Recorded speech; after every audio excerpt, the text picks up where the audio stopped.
Hey friends, I hope you're having a fantastic day. We are gonna jump right in, and this video I'm gonna be giving you my best tips and tricks for saving money in Canada as an immigrant family. The Cliff Notes version of why I am qualified to talk on this is that I am a dual citizen that grew up in the US, moved on over to France as an adult, lived there for nearly a decade, and then moved with my French family, my French husband and my French children to Canada right at the beginning of the pandemic. An experience that I 10 out of 10 would not recommend. Moving during a pandemic, not cute. Don't recommend it to even my worst enemy. All right, so we moved here. We were not able to socialize right off the bat, even if we'd wanted to, because a week after we got here, that's when they suddenly realized that COVID was going to be a problem and they started shutting everything down. When we arrived and coming on the airplane and stuff, there were a lot of whispers like, is this gonna be a big deal? Is this not gonna be a big deal? And it became a big deal very quickly, as you all know. So we couldn't ask around. When you immigrate to a new country, you have two big challenges in front of you. First off, you're often starting with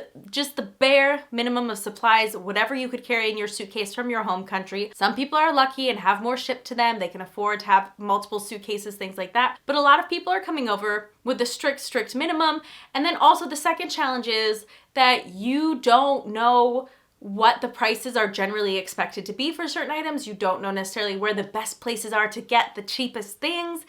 And a lot of times, because you need some bare essentials for life super quickly, you end up paying a lot more than you need to for items that maybe aren't the best quality or maybe are good quality, but like you really didn't need to spend that much, and now you can't buy much because you know what I mean. Your budget, most of us have one, is limited, and therefore it can be a bit of a challenge. These are the top 10 things I wish I had known. As always, if you guys have better tips, just different tips that might apply to different provinces or different people, please share them down in the comments below. I'm sure there'd be people reading and the comments that are watching the video, we'd all just be so grateful, okay? I'm sure whoever is watching the video or reading the comments would be extremely grateful for any help you can give. This is not an exhaustive list. This is just a list of things that I have told myself over the years, like, gosh, if I had just known that earlier. Number one, spices can get expensive really quickly, and there are a few places that sell spices for good prices in Canada, but a lot of grocery stores now, like the no-name brand, it's like $7 for a little jar of, you know, like not that great quality spices. And if you are starting over your stash from the beginning and you're doing that with all the food that you need in your pantry, it takes a while to build that up, and also it can get expensive very quickly, because it's not like for a normal person who's been living in the country who's just gonna replace spices maybe one or two at a time. You're having to buy all 30 to 50, however many spices you use during when you're cooking, all in one go, and that adds up so fast. So I have found that if you are looking for dirt cheap, you just need to start your stash, the best places to look are Dollarama and Dollar Tree. If you have a bit more of a budget, I would prefer personally to go with a store called Bulk Barn. Then you can pick out the quantity. So if it's a spice you know you're going to use in large quantities, you can get more of it, and other spices that you know you're just going to use maybe for a handful of recipes, you can get just the amount you need. It's just the cutest store. I don't believe they have them at all in the US. When I lived in the US, they didn't have them there. Absolutely love Bulk Barn. But if you are poor and you are just starting out and you just need your garlic and your salt and your pepper, Dollarama and Dollar Tree have a handful of spices that are much cheaper than the spices you'll usually find at No Frills or Walmart or any of the Loblaws stores. I also, funny story, had not heard of Loblaws before coming to Canada, and I just saw it quickly as we drove past it on the way here, and I thought the name of the store was Low Blows. Like, I'd misread it, and so now it's kind of a joke in the family. We call it Low Blows. They do have some low blows. They are a problematic store in many regards, but moving on. Number two, obviously building connections. If you can start building community wherever you are, getting out, playing a sport, think of any hobbies you have, and you can expound upon those. If you go to a church, finding your church nearby that has a similar belief system, just finding ways to build that community saves so much money, because A, maybe they'll have like hand-me-down clothing for your kids. B, just being able to talk to people and saying, oh gosh, I need to buy this thing, but in Canada it seems so expensive. You will have people that will just want to help you and be like, oh, actually, you don't have to pay a lot. You can get it at this store or that store, and it'll be significantly cheaper. For us, it was ice skates in the beginning to have my kids start taking lessons, things like that. I was looking at the price of these skates, $100 for a pair of skates. I'm just like, this is like way more than I can afford. afford, especially since they run out of those sizes super quickly when they're little. And I immediately had a local person say, hey, we have a store where you can get used skates that are still really good quality. I believe it's called He-Man's, and she was giving me the address and everything. And just so many prices were able to be lowered through community building and having that word of mouth, knowing where to go, also knowing what places to avoid. People would be like, yeah, don't go here because they're known for this, this, and that. If you really want a good deal, go here. Building community, always the best way to go. Obviously during the pandemic we weren't able to, but out of the pandemic it has been much easier. This is my personal opinion. There are certain thrift stores in Canada that are 100% worth it, and other thrift stores that, in my opinion, are just completely ripping you off. So when we first moved to Canada, I had a little bit of sticker shock when I saw the prices of clothing and things like that, and I went to this used clothing store called Value Village, and I thought it would be a good value because value was in the title, and they were selling used stained shirts from Walmart for kids for a higher price tag than what Walmart was selling them for brand new with no stains. And that experience repeated itself with a lot of their other sections of clothing and shoes and stuff like that. And I was just like, what? In Canada, thrift stores are more expensive than buying new.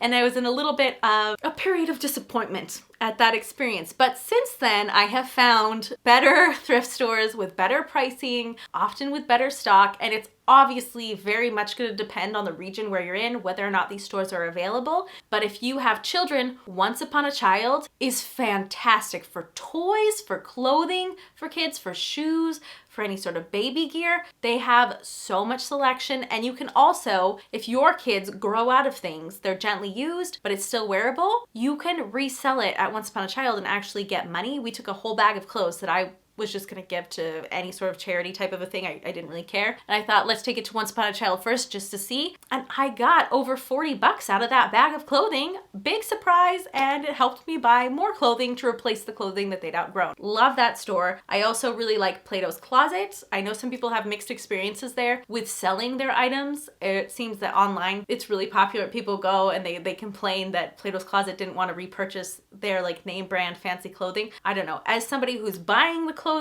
I know that I'm likely to find at least a few pieces at Plato's Closet that are affordable and that I really like. And if you follow the Instagram accounts for these stores for your city, they often have clearances and things like that that they announce on there. And sometimes they have 90% off clearances. And if you already have it at a discount thrift store price and it's an additional 90% off, I've gotten like t-shirts and tank tops for less than $2 a piece that I wanted anyways and would have paid full price for. So amazing, great deals.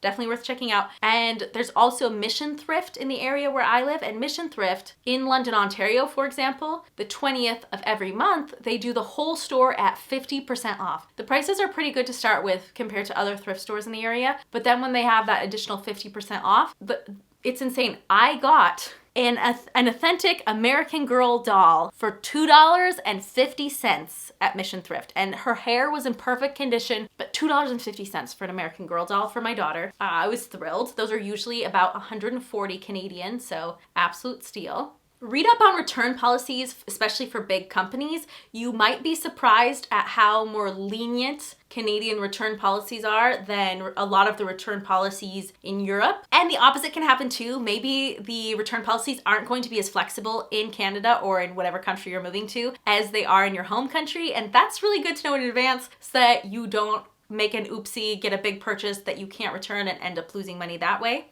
For furniture, my recommendations for cheap. Remember, these are for people that are starting over with nothing, that do not have large budgets. Obviously, if you can thrift it, that's great, but some areas do have problems with bed bugs. So I would really look into that before thrifting anything, especially if you're getting it off places like Facebook Marketplace. As far as stores go, Amazon usually has things that go on sale regularly, and they may or may not be the most stylish, but often they're cheap and cheerful and they're just gonna get the job done, especially for things like TV, media units, bookshelves, furniture like that. You're probably going to be able to find a cheap and cheerful version on Amazon. JYSK, I don't know if you say the letters or if you're supposed to pronounce it Jisk. I don't know. That store has a lot of affordable furniture. You also have Bouclair, Structube. Bouclair is probably the most expensive out of the ones I'm listing here, but if you can get stuff on sale, And I would have said IKEA when we moved here. IKEA was a pretty good resource, but the couch that we paid $700 for, I checked the price a few months ago, and I believe a few months ago, it was like $1,500 for the same couch.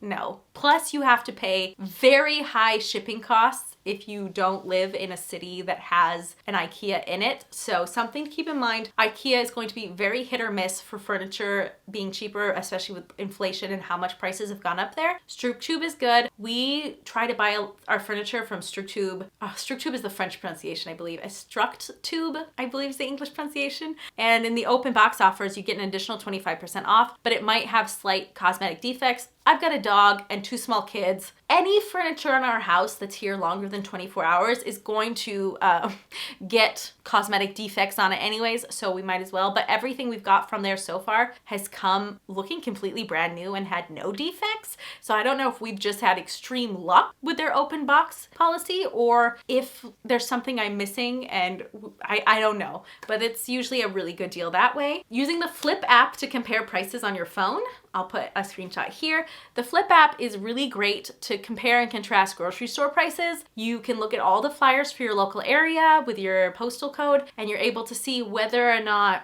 you're getting a good deal or whether or not this store that's in your neighborhood is really overpriced compared to other stores. Generally, you're gonna get better deals at stores like No Frills, Food Basics, sometimes Walmart, Costco even often has lower food costs now compared to Sobeys, Metro, Loblaws. Those stores, they're all pretty expensive. So just as like a guideline of where to start looking, it is so overwhelming when you're moving to a new country, especially if you're learning a new language and you're trying to figure out what the customs are. Maybe you're trying to find a job, you're trying to find an apartment. And then on top of that, you're also needing to research all of the local food stores so you know where your discount food stores are, where your overpriced, everybody knows not to go there except for special occasions grocery stores are. It's a lot of information to take in, and it applies if you've got kids in school, figuring out all their school stuff. There's just so much and it's so overwhelming. So if this takes you a while, just know that that is completely normal. You are completely normal, and that it will come with time, even though in the beginning it feels so overwhelming. PC Optimum points. I will do a whole video on how to get free stuff with PC Optimum points, but the stores that are under the PC Optimum umbrella, they are just everywhere in Canada, I swear. There's lots of gas stations that are under that umbrella, a whole bunch of grocery stores, things like that. And PC Optimum cards, I didn't originally collect points. I was like, seems like a waste of time. I don't want to have to do the math. Like, don't even think about it at first. Just when you get here, get your card and then scan it every time you can. Those points, they add up. And eventually, once you have more time and you can learn how to really work the system, you can end up getting really good items for free just from purchasing food items or gas, things you would have had to have bought anyways. You didn't really have the choice. Well, now, if you're like a little bit sneaky about how you do it, you can get stuff for free. Last year, we got our kids the Nintendo Switch that we paid for it almost entirely with PC Optimum points. You still have to pay for taxes, right, on the item, but $400 worth of Nintendo Switch was completely free because we were able to accumulate enough points between July and the end of November. Yeah, again, I'll do a whole video about that. Don't worry, don't stress about how the PC Optimum points work yet. Just start accumulating them and worry about how they work later. For everyday basics like your whisks, your forks and knives, maybe plates, anything like the basic stuff that, again, individually, if you've been living in Canada your whole life, you're gonna be like, how much does it cost to buy a set of plates? Like, it's fine. But when you're buying 100 different items like that for your house and you need all of them all at once just to have the bare necessities, it can add up so quickly. If you're able to get them from a thrift store, bravo, I'm so excited for you. Some areas don't have good thrift stores, or if they do, like maybe what you need isn't in stock. And in that case, when you wanna go dirt cheap, I recommend Dollar Tree, Dollarama. Those are 2 dollar stores they have here, things do not cost $1, unfortunately, unlike the title might make you believe. But at Dollarama, things are $5 and under, and at Dollar Tree, things are either $1.50 to $2. So very, very affordable compared to a lot of other options. There are some products, again, from both of those stores that I would never purchase. It's definitely worth moving up, but a lot of basic life necessities you're going to be able to get there for a relatively reasonable price, and you can replace them as the years go by, as you get a bit more of a budget, as you know more of where to shop, what you're looking for. And also IKEA can be pretty good for the everyday basics too. They can actually sometimes be cheaper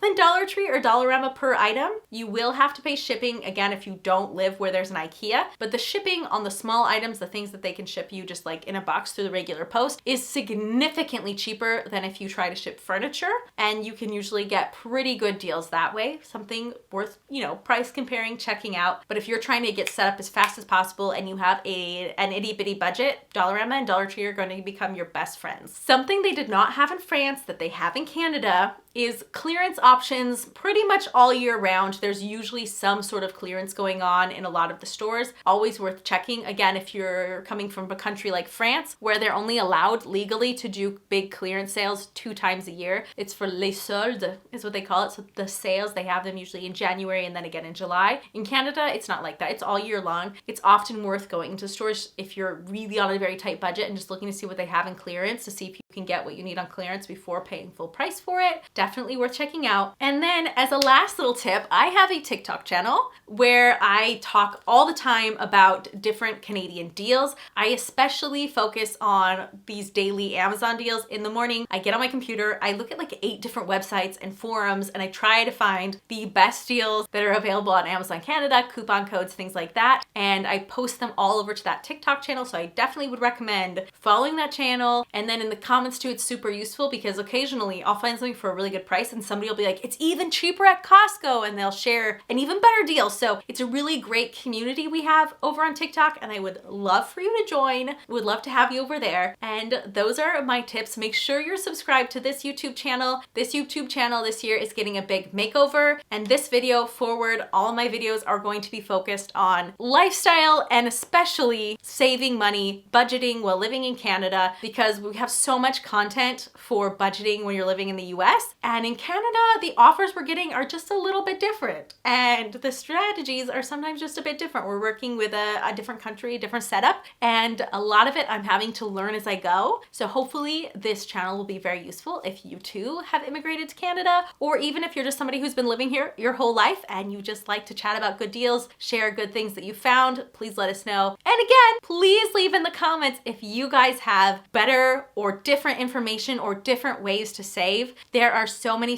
options. We're going to talk about a lot of them on this channel in a bunch of different videos. I love you guys so much, and I'll chat with you soon. Ciao, ciao.